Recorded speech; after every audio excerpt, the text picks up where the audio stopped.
A very good afternoon to you all. This is the Ambassador.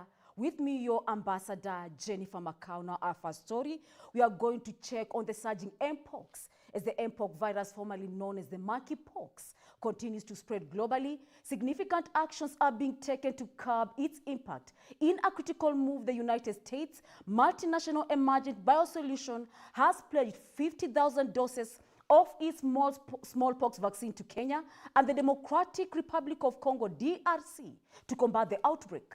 This comes as Sweden and Pakistan reports of new cases of more contagious Mpox strain, with the European Center for the Disease Prevention and Control now raising its risk level to moderate. Here is the full report.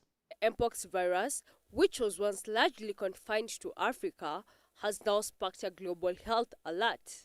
Following a recent escalation, the World Health Organization has declared a global emergency for Mpox outbreaks, highlighting the urgent need for international action. Detection and rapid spread of a new clade of Mpox in eastern DRC, its detection in neighboring countries that had not previously reported Mpox, and the potential for further spread within Africa and beyond is very worrying. It's clear that a coordinated international response is essential to stop these outbreaks and save lives. In a noteworthy development, U.S. multinational Emergent Biosolutions has stepped up to support affected regions by donating 50,000 doses of its smallpox vaccine.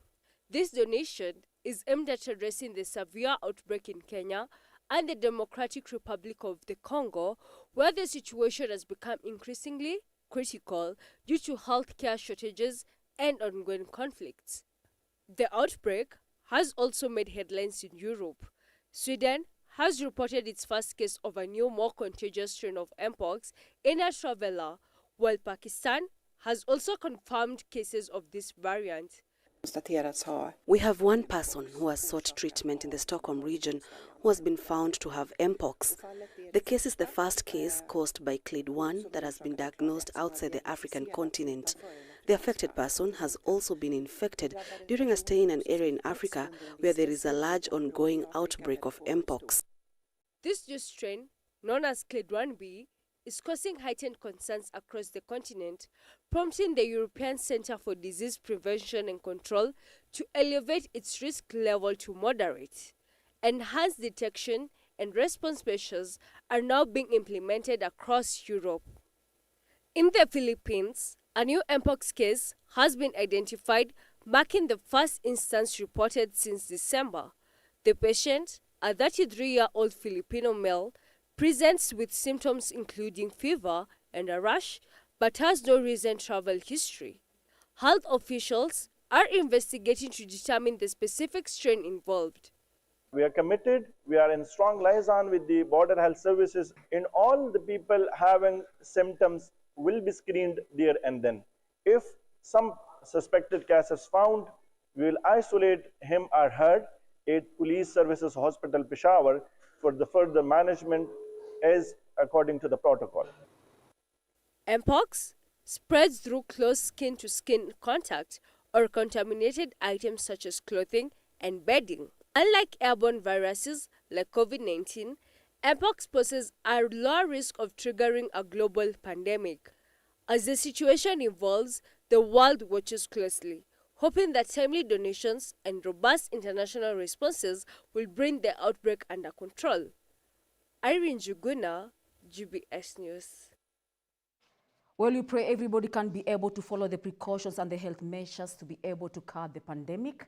Now moving on to Sudan. Sudan is facing a severe health crisis as it declares cholera an endemic amidst a prolonged 16 months conflict between the military and the paramilitary group. The outbreak has resulted in 22 deaths and 354 confirmed cases, highlighting the dire conditions in the country.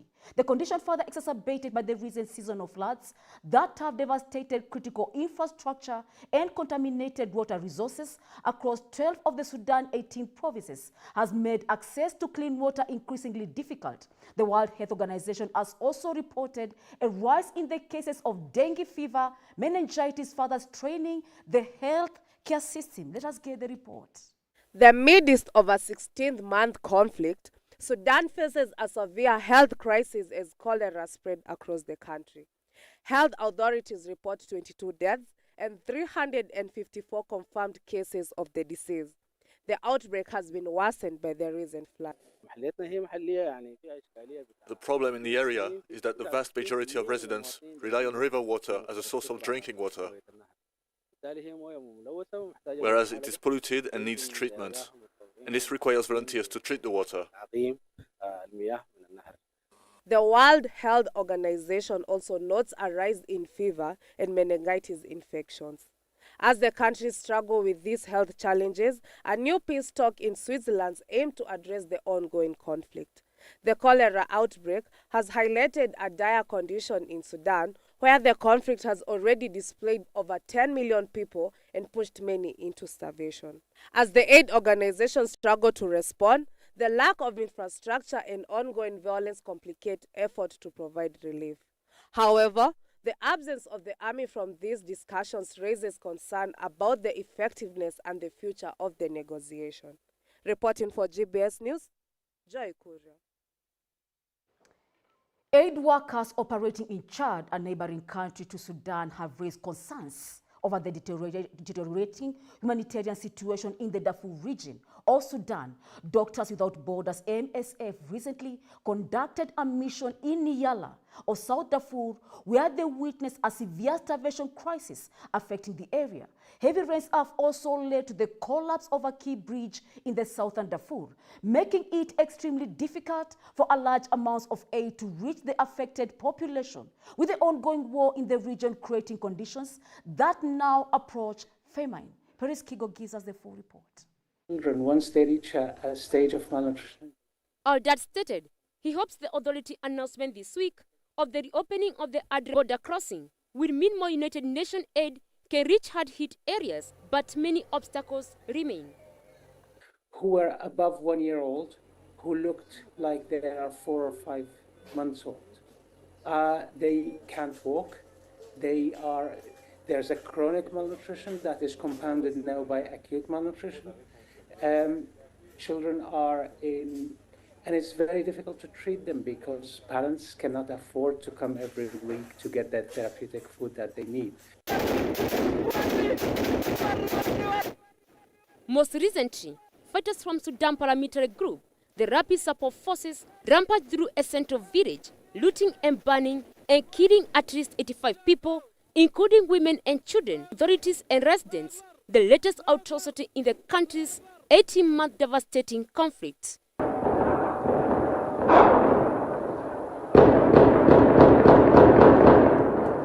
The paramilitary Rapid Support Forces began attacking Gargani in the central province, and last week, Rapid Support Forces fighters indiscriminately opened fire on the villagers' unarmed residents after they resisted attempt to abduct and sexually assault women and girls, Sudanese Foreign Ministry said in a statement. The Rapid Support Forces has been repeatedly accused of massacre, rapes, and other gross violations across the country since the war started in April last year, when the simmering tensions between the country's military and the group exploded into open fighting in the capital Khartoum and elsewhere. Both sides have traded accusations of attacking civilians and obstructing aid since the country's war started in April 2023. Meanwhile, diplomats from the United States, Saudi Arabia, Egypt, and the United Arab Emirates, the African Union, and the United Nations have been trying to restart talks aimed at calming the fighting. But the country's military has boycotted the event, and the Rapid Support Forces sent a delegation to Geneva but did not take part in the meetings. Periskego, GBS News. Now let us check on the Malawi elections. The Malawi main opposition party, the Democratic Progressive Party, DPP, has endorsed former President Peter Mutharika, 84 years of age, as its candidate for the 2025 presidential election. Mutharika, who served from 2014 to 2020, aims to tackle economic issues, including slow growth and currency shortages. He will operate against the incumbent President Lazarus Chakwera, who is seeking a second term and plans to ally with the United Transformation Movement, UTM. Mutharika previously lost to Chakwera in the 2020 election and has since faced allegations of political persecution, including a corruption probe involving a cement scandal.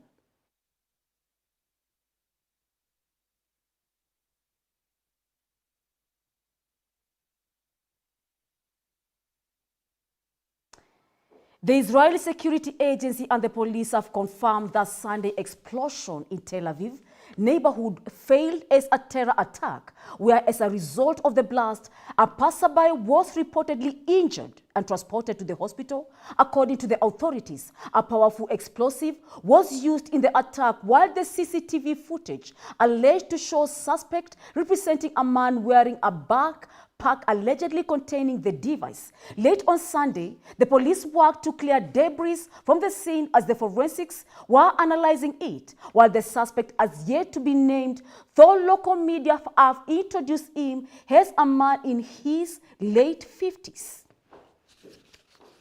We know that the mutilated body is not that of an innocent bystander, but the one who carried the bomb.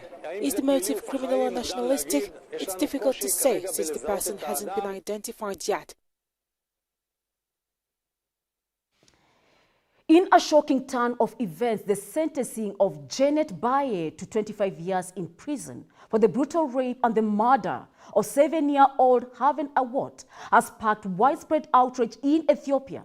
Many are disapproving the sentence as a too lenient given the horrific nature of the crime. The conviction of Janet Baye has ignited widespread condemnation, with both public and figures and organizations like the Ethiopian Women Lawyers Association calling for a more severe punishment, such as life imprisonment or death penalty. Let us get the full report. The conviction of Getnet Baye has ignited widespread condemnation, with both public figures and organizations like the Ethiopian Women Lawyers Association calling for more severe punishments such as life imprisonment or the death penalty.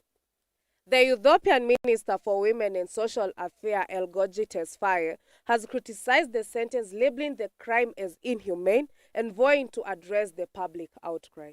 Haven's tragic death highlights broader concern about the safety of women and girls in Ethiopia, particularly amid rising sexual violence linked to the ongoing Tigray conflict. The case has not only galvanized local protests, but has also promoted discussion on the need to reform in the judicial handling of the severe crimes. The case has drawn intense public and legal scrutiny, with over 200,000 people signing an online petition demanding a harsher penalty.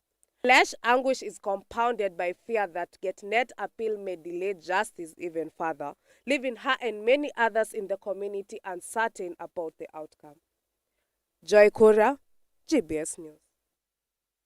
We hope justice will be served. And moving on Monday, the Democratic National Convention, DNC, kicked off. Supporters of the Palestine held a rally in Union Park to protest against the United States' complicity in Israel's war against the Hamas in Gaza. Several prominent figures were present for the protest, including the philosopher and the political activist, Cornel West, who stated that they were there because they had a profound love of their precious Palestinian brothers, sisters, and siblings. Ceasefire talks between Israel and Hamas, the United States, and others have so far failed to end the conflict. We are here saying loud and clear that we will not be bullied into submission. We will not be complicit. We will not be silenced. We demand better, and we will not stop protesting until our voices are heard. We are here because we have a profound love of our precious Palestinian brothers and sisters and siblings. And we send a message to them: you are not abandoned, you are not alone. We will never forget you. Your dignity and your decency will never be crushed by any form of terrorism or genocide or ethnic cleansing or apartheid. We have a love for our Palestinians, and we have a love for oppressed people wherever they are around the world. But at the moment, it's about celebrated throughout the world because of their support for the genocide. And we're saying enough is enough. So some people will talk about us out here.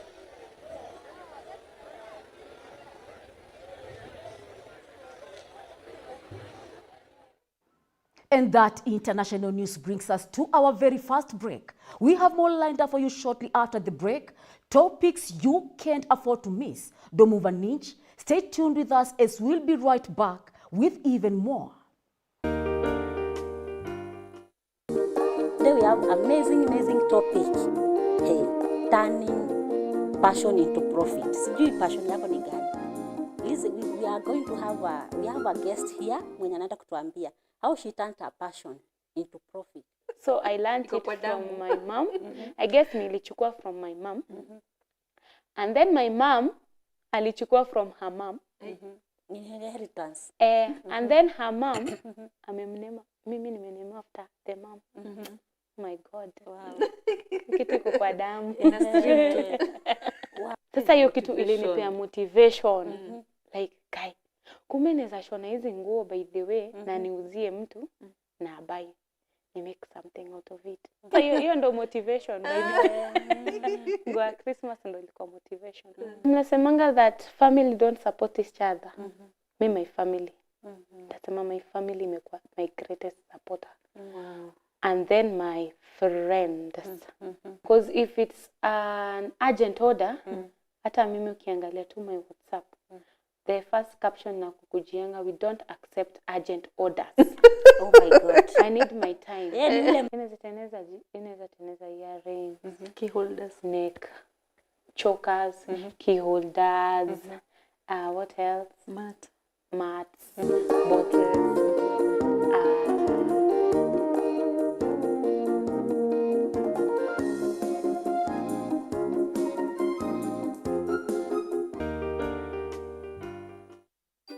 Hello everyone! Welcome to Fun Story Class!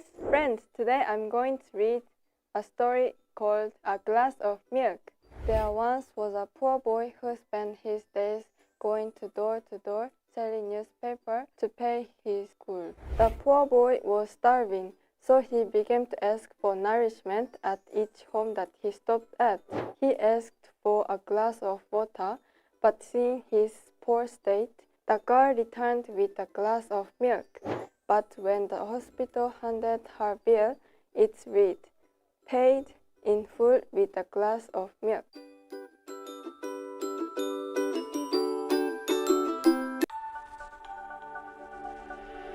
Everywhere, GBS.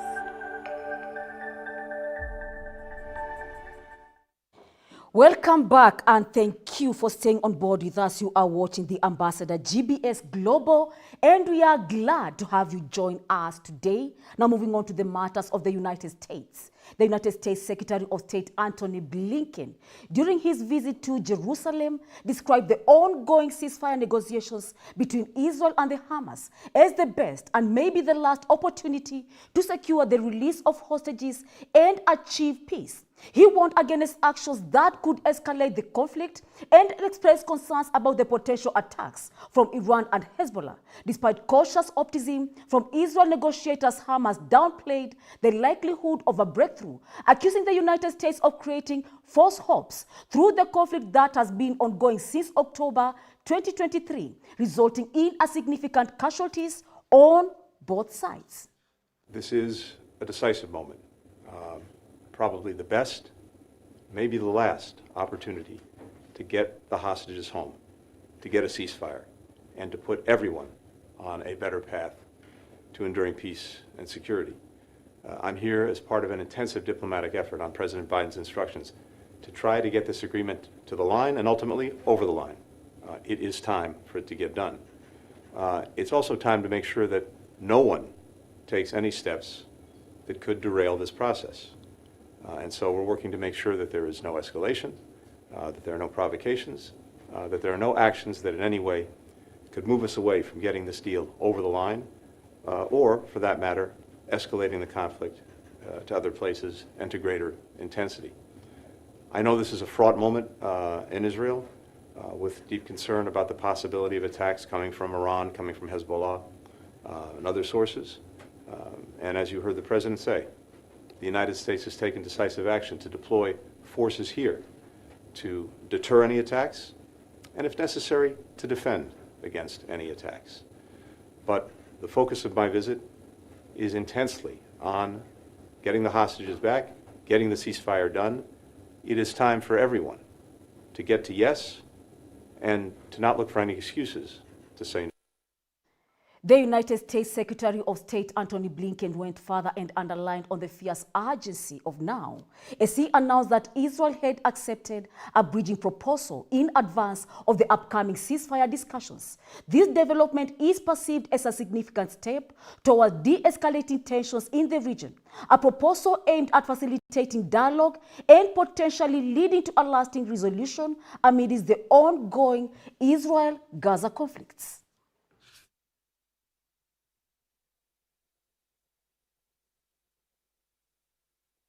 Is a decisive moment, probably the best, maybe the last opportunity to get the hostages home, to get a ceasefire, and to put everyone on a better path to enduring peace and security.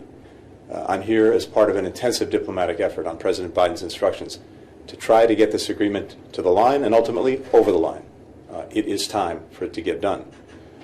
It's also time to make sure that no one takes any steps that could derail this process. And so we're working to make sure that there is no escalation, that there are no provocations, that there are no actions that in any way could move us away from getting this deal over the line, or, for that matter, escalating the conflict to other places and to greater intensity. Kenya's aviation workers have postponed their planned strike for 2 weeks to pave way for the negotiations with the government over a deal to upgrade Jomo Kenyatta International Airport. The Kenya Workers Aviation Union, KAWU, fears that the agreement with the Indian airport holding may lead to the job losses and increased foreign labor. The government has denied claims of selling the airport and insists that the improvements were necessary due to the capacity issue.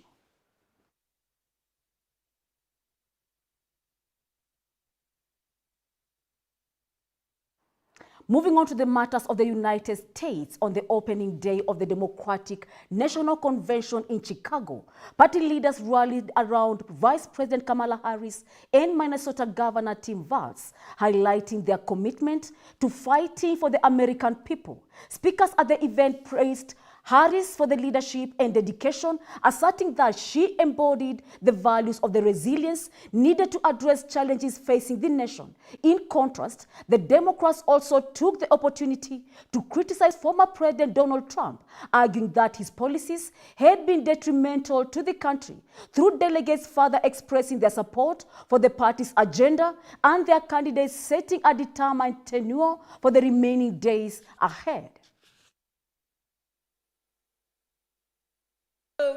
President Biden.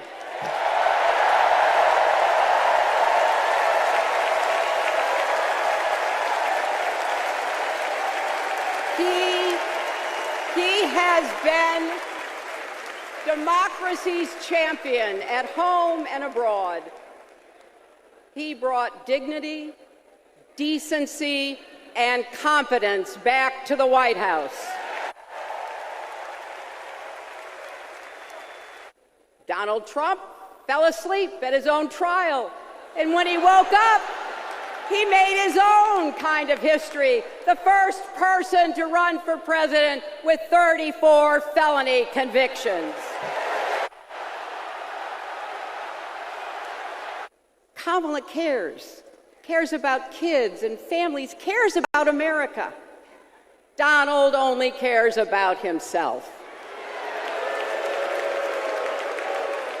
On her first day in court, Kamala said 5 words that still guide her. Kamala Harris, for the people. That is something that Donald Trump will never understand. So it is no surprise, is it, that he is lying about Kamala's record, He's mocking her name and her laugh.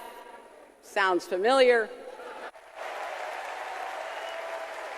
So we have to fight for the truth. We have to fight for Kamala as she will fight for us.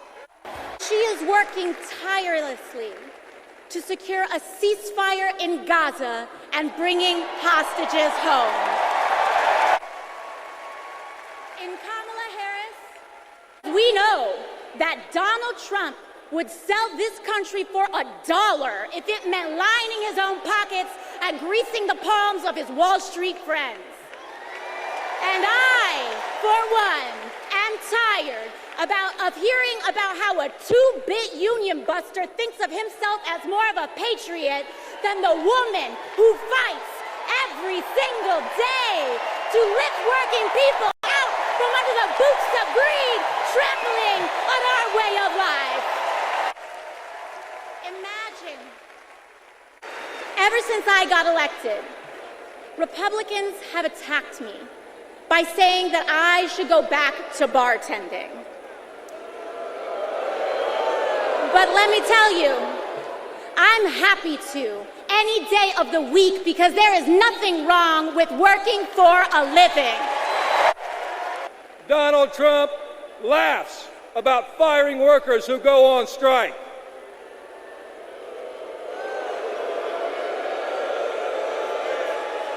And Kamala Harris stands shoulder to shoulder with workers when they're on strike. And that's the difference between Kamala Harris and Donald Trump the scab. Trump is pushing divide and conquer tactics of the rich. It's the oldest trick in the book. It is the joy, the compassion, the commitment to our country that we saw at the Olympics. That is what Kamala Harris and Tim Walz have. And it is what our country needs. Leadership, real leadership. Not the kind that seeks to divide us, but the kind that recognizes and celebrates our common purpose. Think about what our team achieved with 12 Americans in Paris, putting aside rivalries to represent our country. Now imagine what we could do with all 330 million of us playing on the same team. Not as Democrats, not as Republicans, not as liberals. Well, called that the United States politics, not also Kamala Harris seemed to have a message for Joe Biden.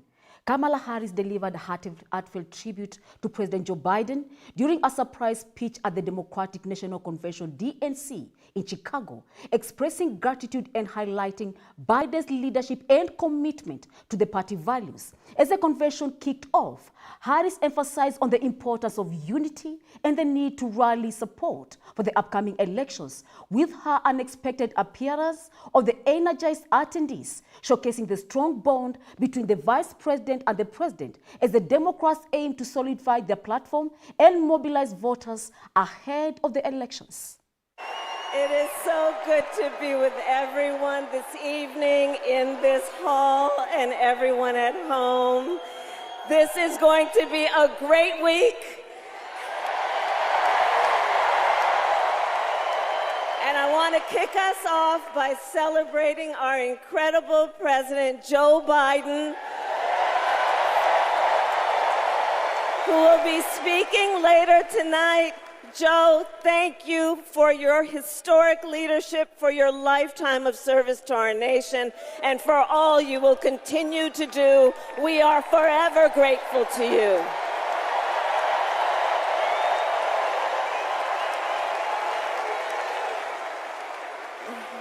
Thank you, Joe. And looking out at everyone tonight, I see the beauty of our great nation, People from every corner of our country and every walk of life are here, united by our shared vision for the future of our country. And this November, we will come together and declare with one voice, as one people, we are moving forward. With optimism, hope, and faith, so guided by our love of country, knowing we all have so much more in common than what separates us, let us fight for the ideals we hold dear, and let us always remember, when we fight, we win. God bless you. God bless the United States of America. Good night, everyone. Well, we'll keep you more updated as the United States episodes keep unfolding. Now moving on to Kenya. Tourists are currently flocking to the Kenya's Masai Mara National Reserve to witness the spectacular wildebeest migration, an annual event that begins early July as the wildebeest lead the Tanzania Serengeti in search of water and pasture. The migration normally peaks in August, featuring the dramatic river crossings, and typically concludes in October when the animals return to Serengeti. The Masai Mara is a vital tourist destination known for its rich wildlife and the stunning landscapes.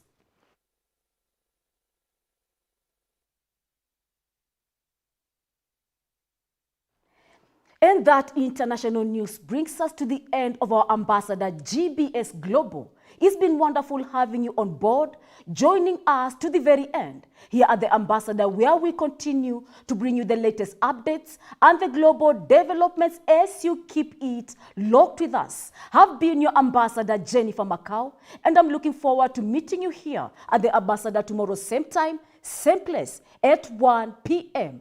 I wish you all the most beautiful and a wonderful afternoon. Stay safe and see you all tomorrow.